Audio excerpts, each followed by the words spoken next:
think you went to some crazy celebrity's party. Yeah, we went to Tana Mojo, whatever her name is. Yeah. It was like her, I don't know if it was her birthday party or her like moving out party. Yeah, but that's crazy. You're going to like one of the biggest celebrities in the U.S.'s birthday parties in L.A. and now you're here, and it's kind of a pretty normal. I mean, how does that feel? Is it like it's a pretty crazy transition? Was weird. Yeah. A lot of Jesus, I'm thinking about it now, and it really felt like a whole different world, and I felt like a whole different person out there, kind of by myself. And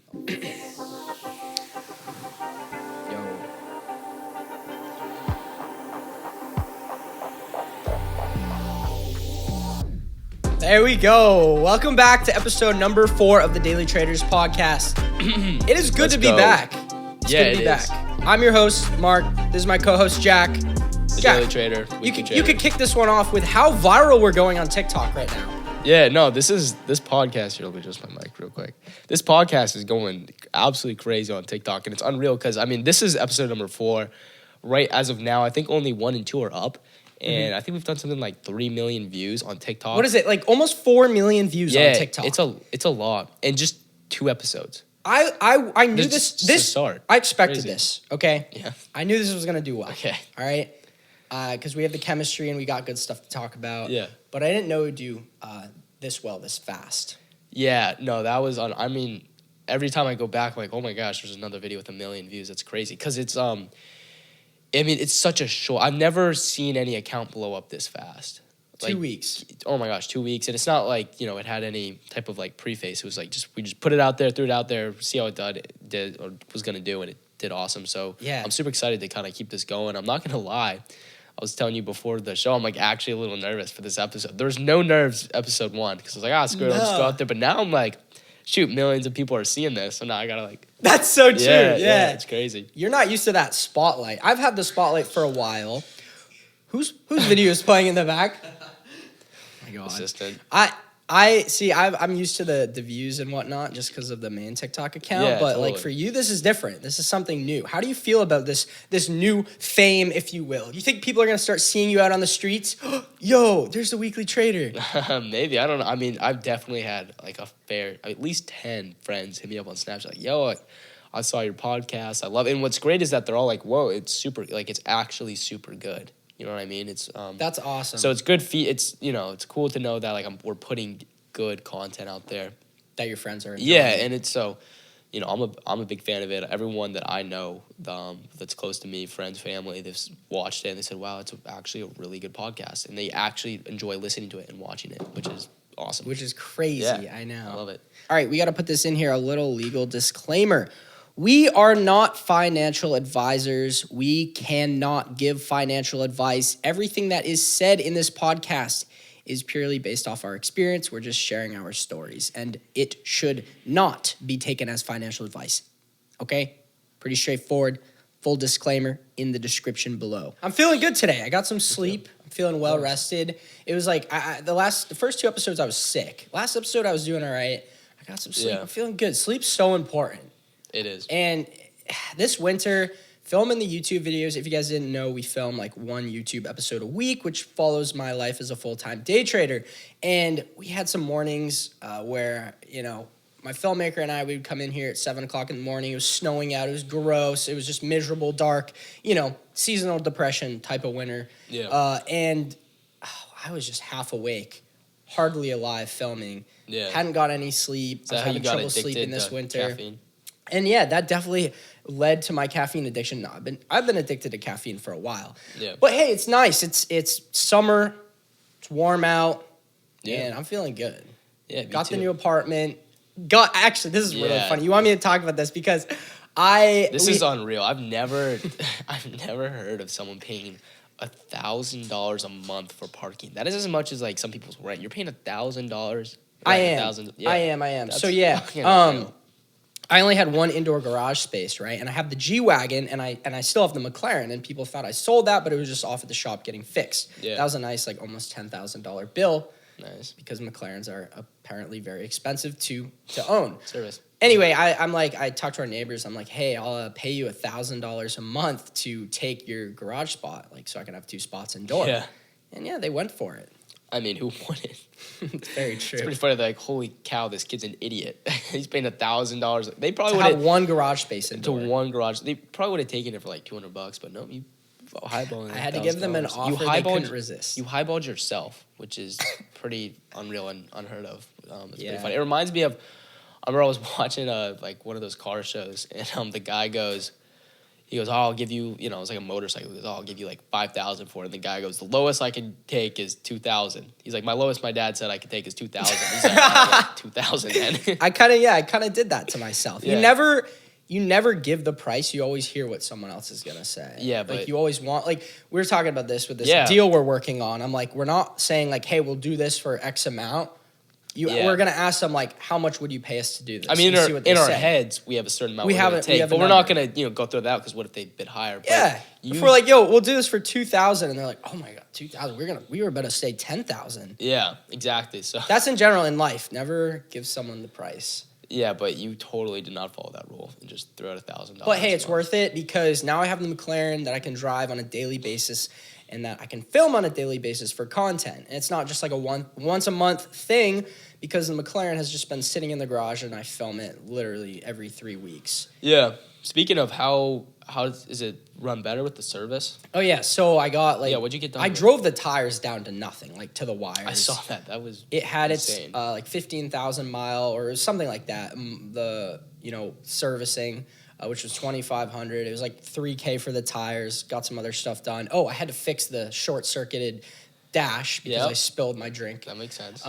Little leak in the window, but Yeah. everything they did to it, I don't know what made the biggest difference. It was probably the tires, but it drives like a brand new car. It Wow. drives so different. Like even when I bought it, it didn't drive that well, and I think I bought it and it was out of alignment and the tires weren't balanced Interesting. because it would shake going like fast. Yeah, which is what you don't want. But I love it. Oh, it drives so well. It's like butter. It's That's so awesome. nice. You'll have to take me for a spin in it after work today. Yeah, probably. very noticeable. You'll notice a difference. Yeah, I'm excited because we drove in it pretty much when you first got it. I was around. Yeah.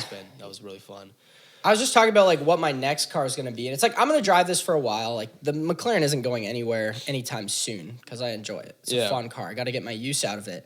But I was thinking about getting a 720S, and like those are cool, but it's just like the more expensive version of a 570, and it's it's pretty much the same thing. Car community out there is going to hate me for saying the 720 is the same as a 570, but It's not, but for the bang for views, like people seeing it, it's generally the same car. But if I went and got like a Lamborghini or something like that, like that's Yeah. completely different. No, totally. I agree. And you got to keep it fresh for content. But I mean, the McLaren, that thing's so fast. Like it doesn't. Like you don't really need to go faster. No, I'm definitely not looking for a faster car. Yeah, exactly. But Just a car that stands out more, like a neon, some crazy color, highlighter color Lamborghini. That's funny. That'll get views. I see kids on TikTok flexing their parents' Lambos all the time. Yeah. I was reading the comments. We made a bit, or we were talking about how I, know these kids and I know it's not their money or it's their friends. I remember that. And they're pretending to be traders, and that did well. That clip blew up. And a lot of the comments were people being like, you're literally just talking about yourself. Yeah. But it's not. I think I'm like one of the only people out there who actually is legitimately doing and has done everything he's showing and putting out there online by himself. Like these are my cars that I've bought over, the last couple of years, like working up to this point. Yeah. And I really own them. No, I also want to add to that. It's like when these like fake stock gurus, right? And they're flexing their parents' money, and then they're like, I remember this one. It was a kid on TradingView charts on his phone on like the 1 minute time frame, sitting by a pool. I was like, this kid is not like trading. You know what I mean? It was just so funny to me with like some weird indicators that meant nothing on. It's pretty obvious. Yeah. But it's unfortunate because a lot of people who want to get into trading don't really know about trading, so they see these kind of ploys, and it's it catches them, and they might waste money on it. Yeah, it's hard to tell what's real and what's fake out there. Exactly. And if we put this clip on TikTok right now, everyone's gonna be like, "Oh, well, you're fake, and you're just saying that to like trick people." But it's like, hey, I post my trades. Like, you can see that I'm a profitable trader. Like that transparency is something that I offer that no one else does. And so it's like, haters are going to hate, but it's whatever. I'm doing all I can to show you that I'm actually profitable trading and I'm a good trader. And if you want to learn, go for it. But if you want to hate, just keep hating. Yeah, I mean, it's unfortunate that a lot of it is hate, but I mean, what we're kind of talking about earlier is, you'll get 5 million views on a video, right? You'll get like 500 comments that are hate. That 500 comments is such a small percent of 5 million views. I feel like people are more inclined, the haters are more inclined to comment hate than the people who are actually fans and that enjoy it are inclined to comment something But positive. the people who are actually going to succeed are the people, they don't necessarily have to go buy the course if they want to succeed as a trader, right? I mean, there's definitely a lot of routes. It's one of them, but you don't have to buy the course to become a successful trader. But, maybe there's people out there who take that, they take it for what it is, and then they use it as motivation or some type of information to help them as a trader, opposed to just commenting hate and like blowing it off. Because hating is not going to get you anywhere. You know what I mean? It's crazy how many comments we get, hate comments we get. I was going to read some comments here. I did a poll on Instagram this morning. I just, said anyone, ask us questions for today's podcast. Yeah, I'm excited to answer because a lot of these are positive. And we can give some good answers to. Yeah, all right. Instagram fans. These are more fans, right? This isn't like the TikTok comments, brutal TikTok comments. YouTube comments, Instagram, comments, or people DMing me on Instagram are more like fans. Yeah. Someone asked if they can drive my car. Nope. No, definitely not. Let's see. I should have picked out a couple ahead of time. Yeah, I'll go through mine too. Have you failed before? Some of this, the grammar here isn't great. Have you failed before becoming successful? Yes. No, I did not learn how to trade overnight, and it took many years. Like, that goes for both of us. This is not a get-rich-quick scheme. We have failed. You have to fail to figure out what works, and it's just part of the process. So expect to fail if you're going to trade. I want to add real quick because I listen to a lot of podcasts, read a lot of books when it comes to trading because, ultimately, I'm pretty obsessed with learning the trade. And one thing I hear a lot of experienced traders say is you'll start trading, you'll be losing a lot of money, and you'll be losing a little less money, then you'll be breaking even, and then you'll be making a little money, and then you'll be making a lot of money. So it's like just knowing that is the process and knowing that no one skips this process. It happens to freaking everyone. I'm sure when you started trading, you were naive and you made a little money in one trade. You're like, holy crap, I'm going to be rich in like a month. I remember doing that. Yeah. I remember doing the math. I think I made like $2,000 on a trade when I kind of first started trading. I was like, wow, like, if I make this 2 times a week for the next month, and then I scale up, it's like, I'm going to be making $1 million a year in 2 months. And that did not happen. I lost a lot of money. So just knowing that you're going to go through that process and kind of taking it for what it is, because it's like, if you know that's going to happen, paper trade or trade with small positions. And then once you start proving yourself that you're profitable, then start upping in size. But that goes with this question. Someone asked common mistakes 101. What's a very common mistake? And how could a trader avoid that mistake? I think a common mistake is trading because you have a gut feeling and trading because you want to trade. Not trading because of like I'm still guilty of this sometimes. Right now I have a list of questions that I in my notes, I have a list of questions that I ask myself before I enter every single trade. Does it meet these certain requirements? And also like mental requirements, right? Like, am I entering this trade because I want to get a trade on? Am I entering this trade because I'm down money? I'm revenge trading.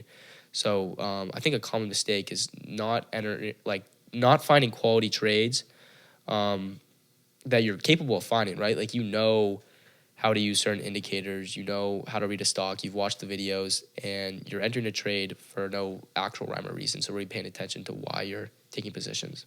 Yeah, that's good advice. Someone asked me, this is a more direct question to me, but I feel like I've answered this. He said, how is your social life, relationships, friendships back in the days you started trading?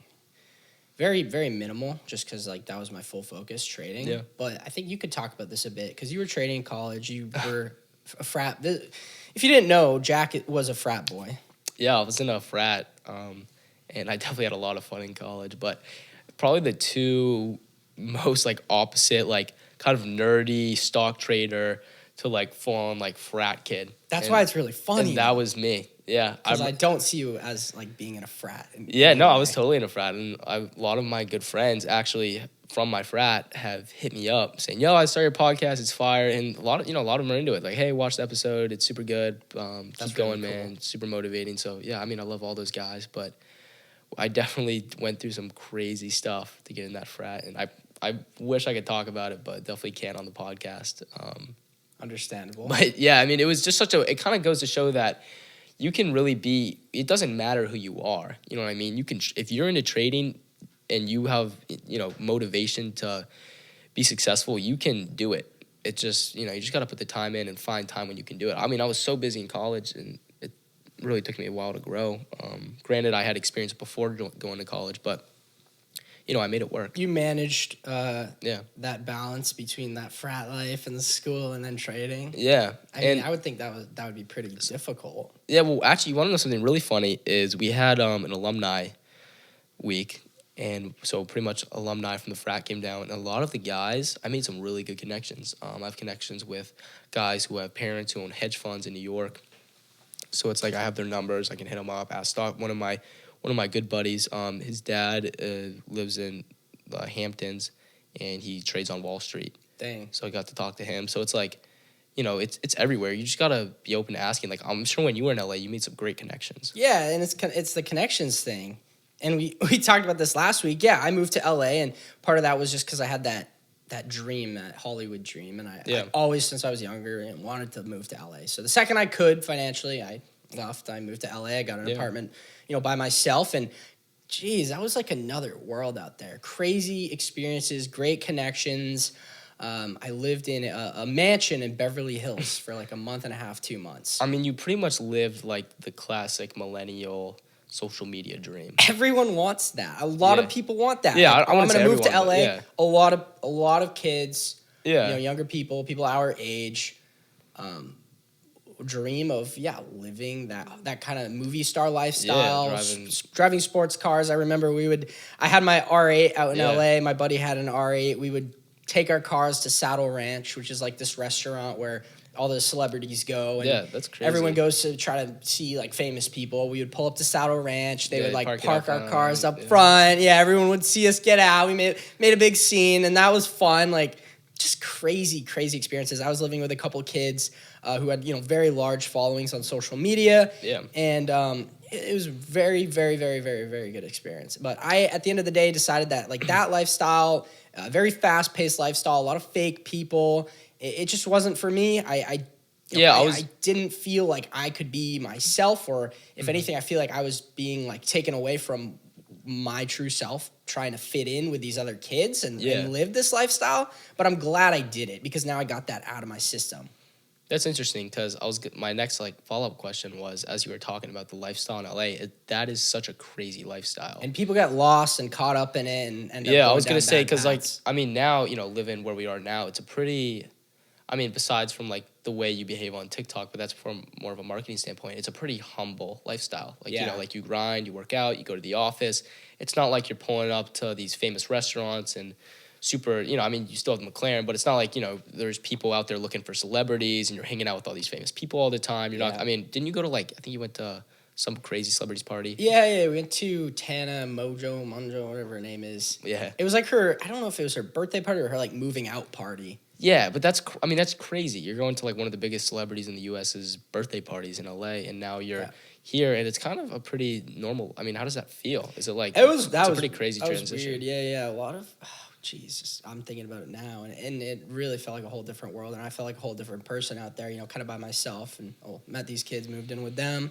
Actually, it was going to be I was going to be there for 12 months living in this mansion, but it ended up not working out. Everyone ended up moving out for whatever reason, but... You didn't sign a lease, did you? How did that work? I wasn't on the lease. I was just on as I don't even know. My name was on the lease. I wasn't on as I wasn't the signer on it. So I got to get out. Okay, nice. I just wondered, wow, did you have to pay rent when you left early? No. I ended up, paying a couple months rent, and then everyone ended up leaving, and I left a little earlier, and we don't even need to get into that. Maybe we'll have my buddy on eventually, Jack Doherty, who I lived with there for a month and a half. Nice kid, and lived with a couple other kids. So yeah, that would be interesting to get into.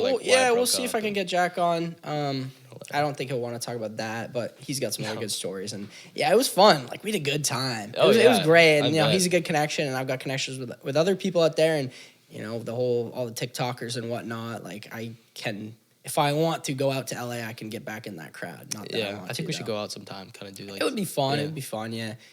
You could. Have you been to LA ever? I've not. No. You haven't been to LA? I do really want to go to LA though. I think I want to live out there at some point in my life, just to experience it.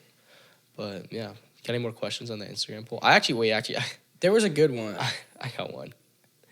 And it's from you. Oh, okay. Let's read it. I only got a couple, but Read the one from you me. go. When are you going to get a haircut? Please answer this. Because the I'm answer telling you to get a haircut. I get a haircut now like almost every week. Yeah. Because I like it short. It looks good. And I keep it the answer clean. to that is never. Never? Never get a haircut ever again. No, realistically, you got to get a haircut sometime soon. I want my hair to hang down to my ankles like Rapunzel.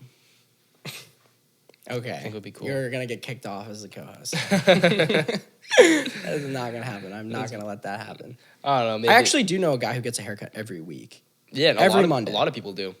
Yeah, like a lot of, especially like celebrities, they keep their hair, keep it clean. There was this comment on TikTok. It was from one of the bits, and it was something like, this guy can't stop interrupting him.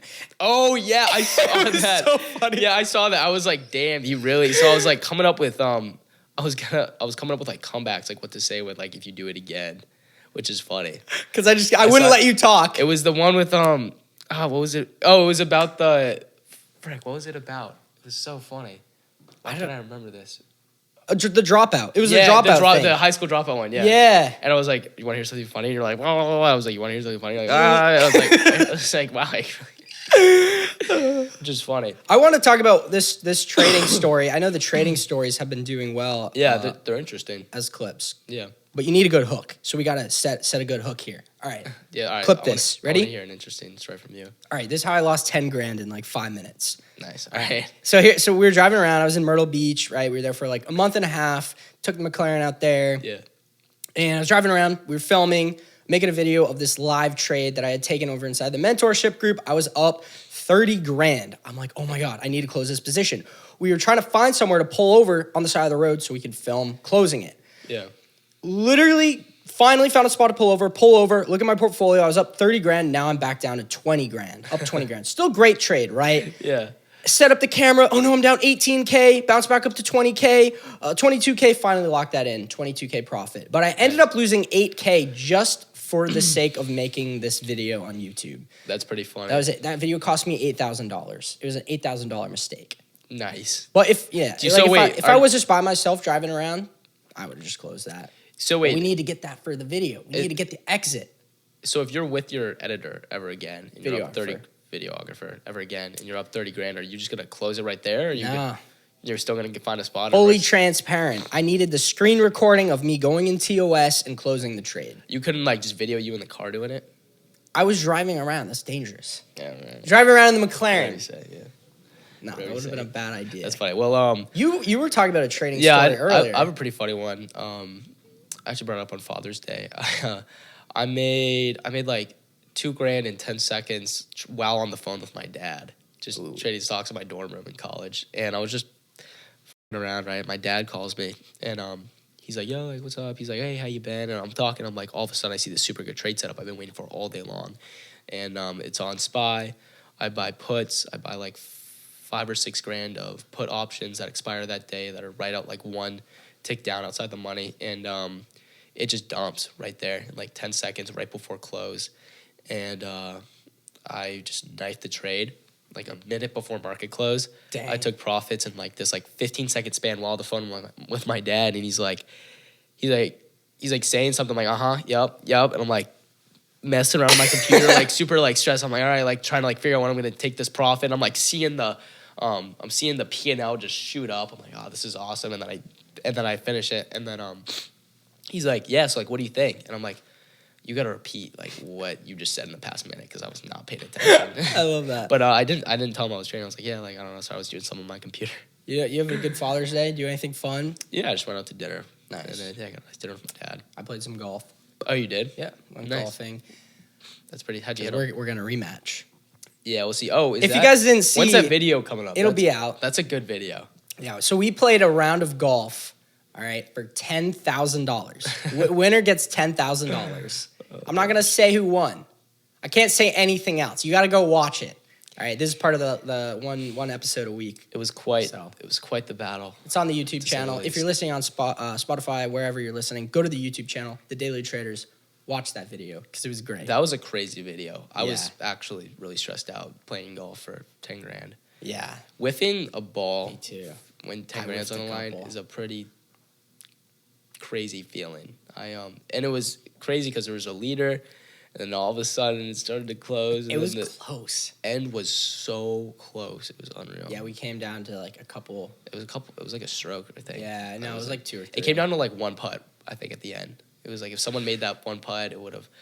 I don't want to get too much into it. You gotta watch the video. You gotta go watch it. It's a good video. Anyways, go to the show notes. You probably pull up an Instagram comment while I'm doing this. I saw a comment. Blondes or brunettes? Oh, well, I guess you're a blonde. I'm a brunette, so. No, like girls. What would you choose? Oh, we're going. All right, we're going there. Yeah, we're going there. I had to read it. That's funny. Be that guy who's like, I don't have any preference. It's just, you know, if we have a connection, it doesn't matter what she looks like. Is that your answer? That's my answer. I'm just staying on the safe side. Oh, wow. Well, I was gonna say. Now, what are you gonna say? I was gonna say blondes, but that works too. That's funny. No, it's on the inside of accounts. It is. Yeah, 100%. Where are my glasses? All right, let's take a break. Yeah, we'll be back. Take it back. All right, we're back for the second half of the Daily Traders podcast. I didn't even mention, like, we need some credibility right here. What do you mean? We have I have 1.2 mil on Instagram, 38K on YouTube, a mil on TikTok. Because if someone's just listening to this and doesn't know about us, or this is the first time hearing about the Daily Traders, like, we are actually the largest trading and investing community out there. Like, without a doubt. I was thinking about that earlier because, you know, we're trying to get some brand deals now with the podcast due to like how successful it's been in such a short amount of time.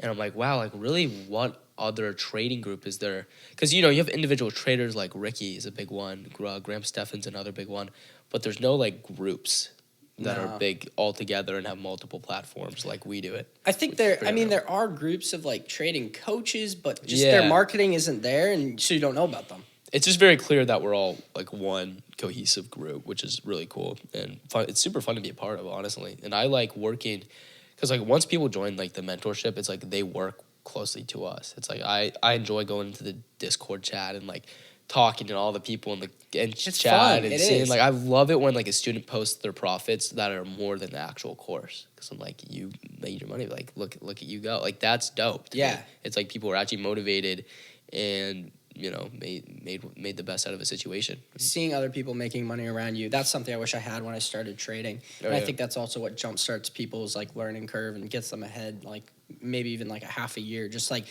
being surrounded by other 6-7 figure traders. Yeah, I genuinely believe that you become the average of the 5 most people you associate and hang around the most.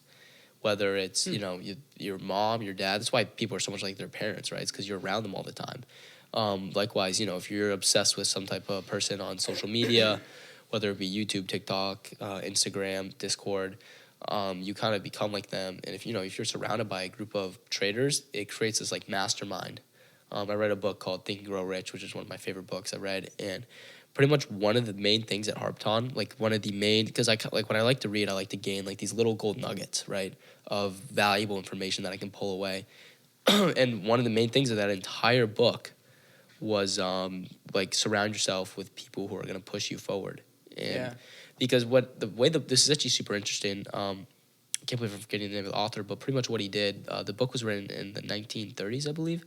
And what he did was he went around the world and interviewed like the 50 most successful like billionaires, millionaires. And he pretty much kind of created this thesis of why all these people were so successful. And he interviewed pretty much the most successful people in the world, and what he gained from information, you know, there's some other little tidbits, but one of the main things was all these people surrounded themselves with successful, like-minded people. So I think that's a huge part of it, and that's one of the things that the mentorship group provides. Yeah, I agree. Are there any people you look up to on social media or books? Yeah, I mean, I'm also way into stocks. One person I actually would love to get on the podcast. I hope you're way into stocks. Sorry, wait, I'm in real estate. Okay. I was gonna. I'm into stocks and real estate. You're like real estate too, which is really cool. But one of my I won't even say mentors, kind of like inspirations, is this guy named Manny Koshbin. And if you're seeing this, we would love to get you on the podcast. I've seen him. Yeah, he's great. He's a super smart guy. I mean, he came up from pretty much nothing. He was in immigrant, and he worked really hard, and so I really respect him, and I watched a lot of his videos. He was probably one of the reasons I got into real estate and ended up buying like my first investment property. Wow. So what about you? You got any inspirations? Inspiration wise, trading wise, a couple good traders I've heard on podcasts, but don't have like a personality outside of that single podcast, which is a bummer. Jason Levitt, good trader. I found this one guy who's awesome. He's which would also be another great guy to come on the podcast. His name is Qualamag. I follow him on Twitter, YouTube. I watch his Twitch live streams. He's an 8-figure trader, and he is just so good at what he does. And he's such a smart guy. So I used to watch really Graham. Yeah, Stefan a lot. I haven't in a while. I don't watch much YouTube actually. Like I hardly watch any YouTube, which is really funny. Yeah. No, I don't have time.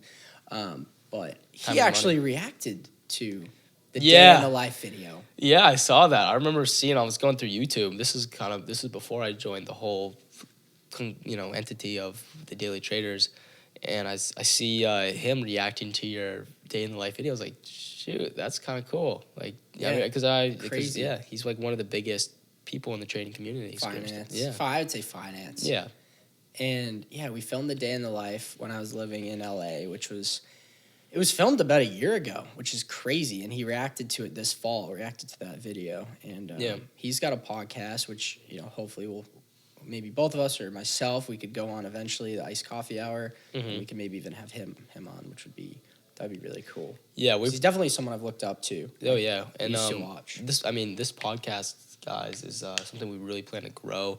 We were talking about earlier today, how when we move into because we're moving into a bigger office, how we want to put how much were we saying we want to put into like a podcast studio? I was just saying if we put like $50,000 or even more into like a legit like podcast setup, like studio, really nice equipment. I mean, we've already got good mics and stuff, but lights, overhead lights, like whole set. We can do like green room, like have guests on. Like we are having a guest on. I think it'll be the next episode. I can't make any promises, but episode 5 potentially is going to have a guest. Really, which I'm really excited for. It's my buddy. He lives out in LA.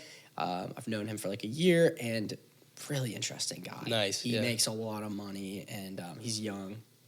And I hope he's coming on because he's got a great story that I think will inspire a lot of people. Yeah, I don't know. You've definitely talked to him. He seems like a super cool kid. I'm excited to talk to him. Yeah, we're gonna call him after this, get him tickets, and get him out here next week. That'd be awesome. And then I'm trying to work on another guy I know to get him on. But having a bigger set and just making it more accessible, people can come in, hang out. Like we're tight. The space is tight. Oh yeah, I was gonna say even having one more person on isn't going to be. I don't even know. How we're going to have to figure that out. That's for editor over there. He's laughing in the back. We just made another purchase. We spend way too much money here. What was it? 60. Last month we spent like 61,000 or something stupid. Yeah, it was unreal. And now I just got like, hey, can we spend another 1,500 on this? Yes, because it's for the podcast. Yeah, we're dumping money, which is great. But hey, people are watching it. We'll reinvest. We'll reinvest into the podcast. It's funny, yeah. He's nodding. I'm very happy about that. Yeah, we'll probably get him on at some point. Yeah, we'll have everyone on eventually because we've got quite the team that we're building. I know.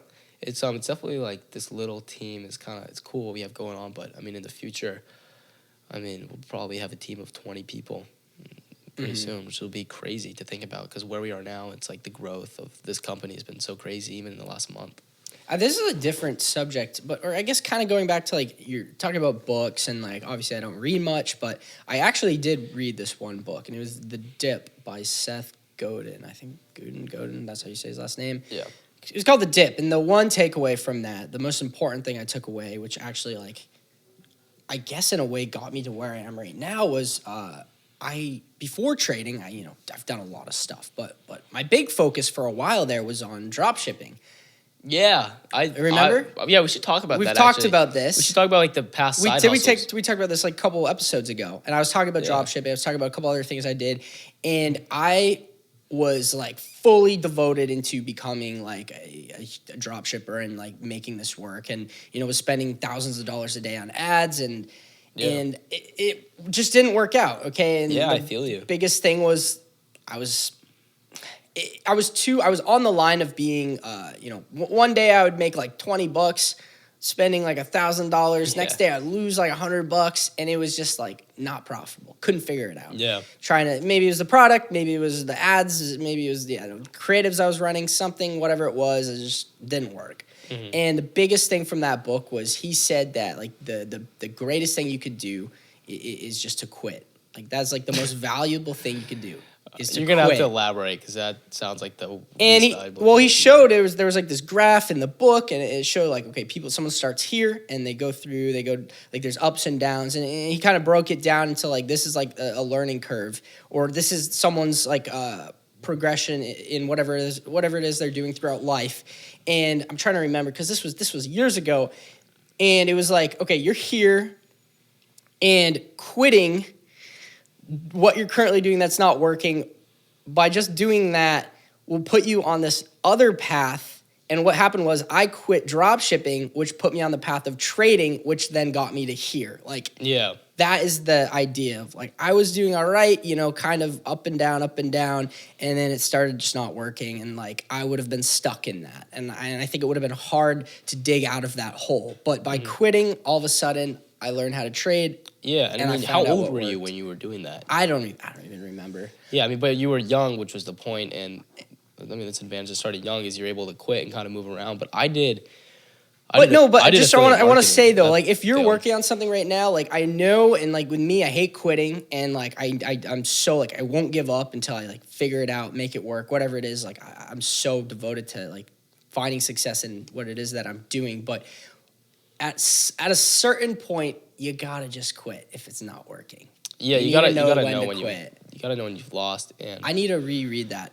It was like a couple pages in the middle of that book, and I was like, yeah, I think it's more like knowing when to quit, because obviously if there's something working, like if you quit stocks a year into it's like there's a different. Did I not say you quit if it's not working? If something's working great, then don't quit. But I'm saying if something's like on the border of working, like and you give it a good try. If it's about to work, stick to it a little longer. But if it's been months and months and months and you're doing the same thing and expecting a different result, then you got to realize, quit, move on, or do something different. Else. But I think the point that because just saying just quit sounds a little not right. Because I think a lot of people say never give up, never quit. I think quitting is so important. I think knowing when to quit, because it's like we tapped on this a lot last episode about how personality types and who you are as a person is going to relay so importantly into what you do as a career, right? I mean, we're good stock traders because we're ambitious. Sometimes we might know our own limits. We're probably a little overconfident. We might be a little naive,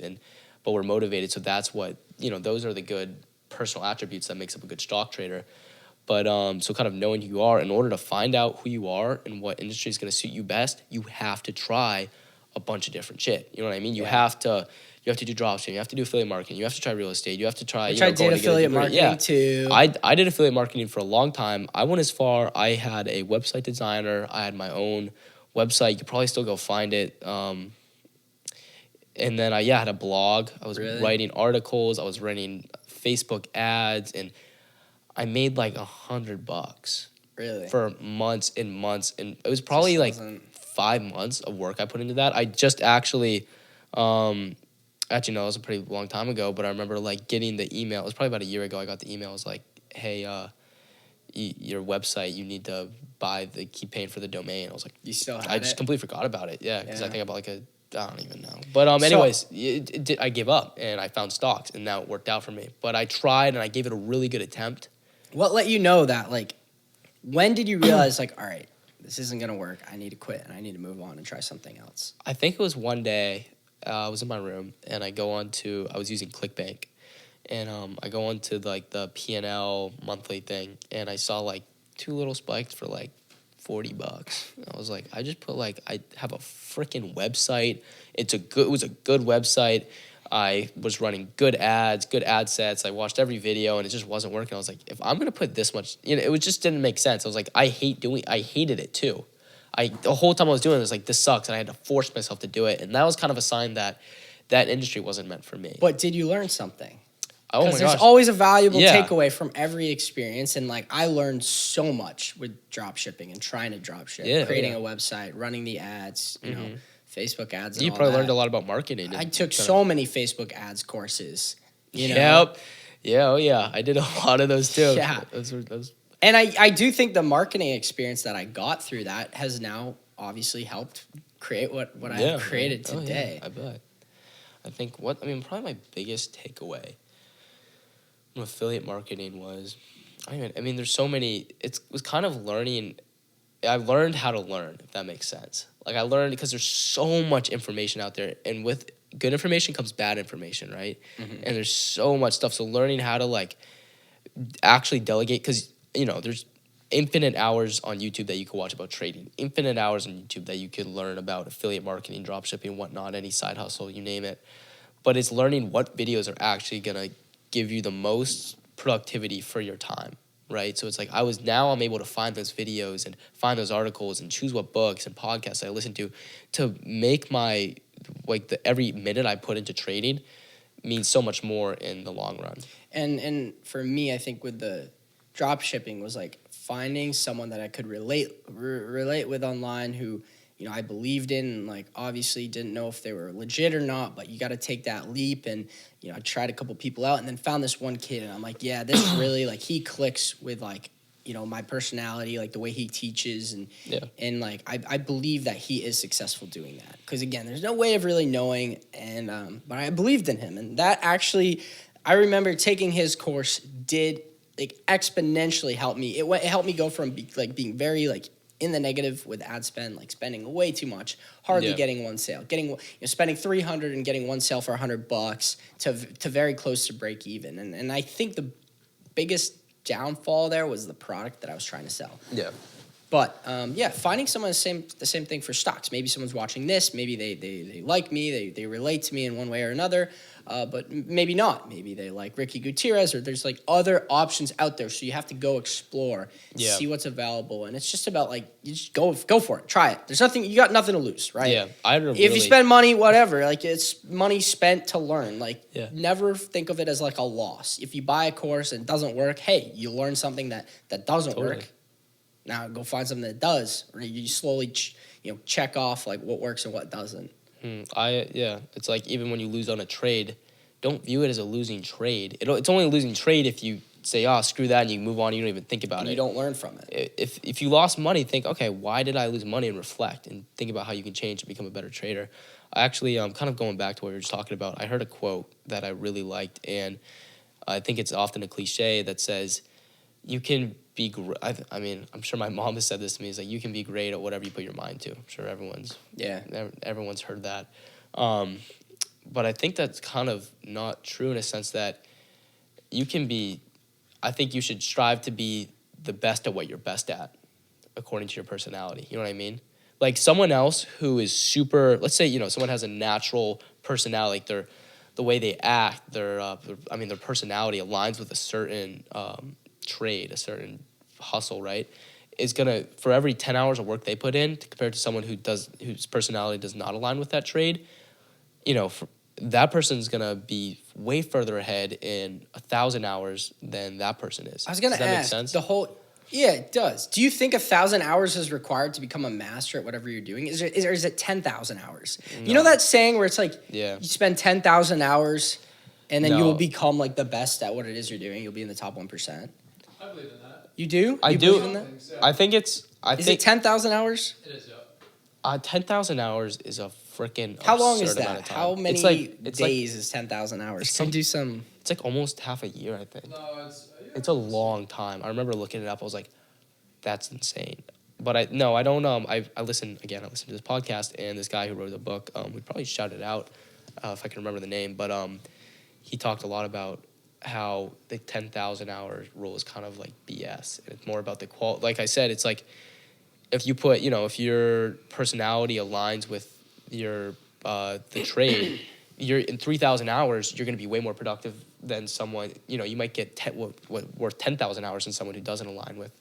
So how many days is it? So 10,000 hours is 417 days. Yeah, it's more.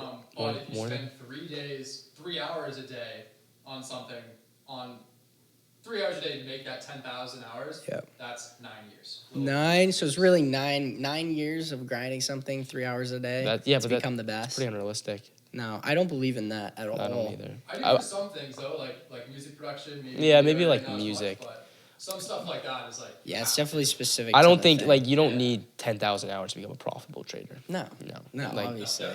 No, and I'm guarantee you, like the best one of some top traders in the world have not put 10,000 hours is an absurd. My amount of time. uncle made a good point to me the other day. He's a trader, and we were talking, and he came up and I've mentioned him on this podcast. You met him, yeah. He came, checked out the office, which was awesome. He was saying he made a good point.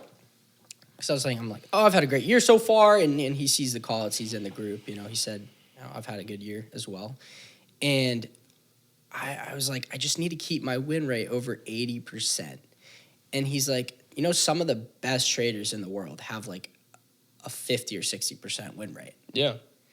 And like, I think from a marketing standpoint, to be able to tell people like, I have an 80% win rate, or put it on the website, say that in content, which is what I'm at right now, 80% on the year. It's a great marketing thing, but to be a good trader, the win rate, it doesn't matter. It's all about like your risk reward ratio. Yeah, that's it. Yeah, I was listening to again this guy named Kuala who I really look up to. His win rate's like 15%, but he does 8 figures a year, and it's because his winners are so big and his losers are so small. And I think I've been putting too much emphasis on that actual win rate percentage. Yeah, I think when my win rate could really be 60%, but my upsides, I got like an 80% upside on some trades and like 5% downside. Like, it really just comes down to the math with that, not how many trades you're taking, how many are right and how many are wrong. Mm-hmm. The issue with that is that you are marketing the call outs, right? So it's like a lot of people who aren't really experienced, right? They might see, he has a 20% win rate. I'm never like, why would I ever invest? It just doesn't make sense. Yeah.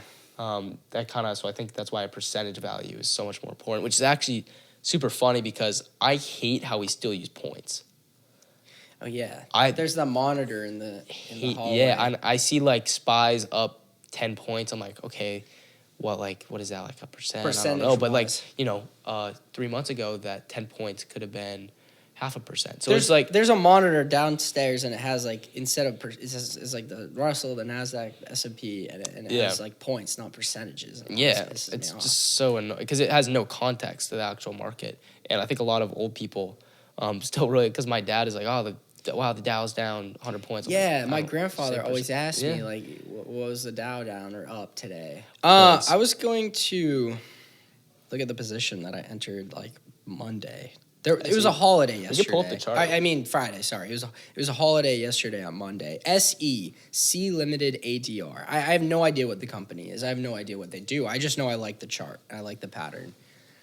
What is it? We're down. We're down on this trade right now. This is the 200 you entered where? Just what is it up today, percentage wise? SE. 1 minute. Look at this. 4.42%. That's what it's up. Yeah, that's what it's up today. So these contracts are down like. What are these contracts down, assistant? Can we do some math here? My point here is that I'm down on this trade. I have my trade plan. I had already done all my calculations and whatnot Friday, and I'm not sweating. It's up 4.5%. I know how much I'm willing to lose. If I have to cut it, I have to cut it. But I believe in my strategy. I believe in the system, and I believe in this trade. Yeah, that'll be interesting. We can check back in. I don't know. Yeah, we'll check back in. Hey, I might lose money on this. Who knows? So, again, just being transparent here with everyone. SE, I bought puts on Friday.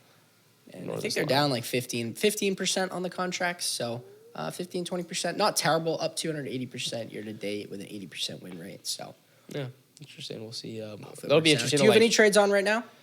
No, I don't.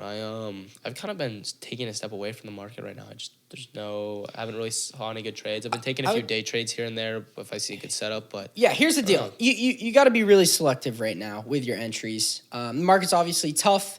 I believe my camera is no longer rolling, by the way. Oh, it died. My camera died. My angle died. That's splendid. Guess who left the other battery at the house? I mean, we're pretty much... you want to finish this point? I want to say this, yeah. So you can still make money right now with the market going down, right? You can just short stocks, buy puts. That sounds a lot easier than it is. It does, but hey, I'm proof right now. Like, you look at my track record this year. You got to be selective with your entries and exits. You got to find those perfect trades, but they're out there. Even if it's one trade a week or one trade every 2 weeks, and you could still make money if the market's going down. It's the volatility you could capitalize on. Like, you can make a lot of money in volatile markets, or you could lose a lot of money. Oh, yeah. Just be smart about it. Don't get scared. This doesn't mean because the market's been, people are saying, oh, we're going into a recession. That doesn't mean this isn't a time to trade or to want to learn how to trade. Like, this is the best time, because then you'll be ready to capitalize on even more opportunities, which will, inherently there'll be more opportunities when the market's going straight up. Because the people who are going to make a ton of money in the next year or two when the market recovers are the people who went through the 2008, the 2000s recessions, right? It's those people who know what happens in these markets and they can capitalize.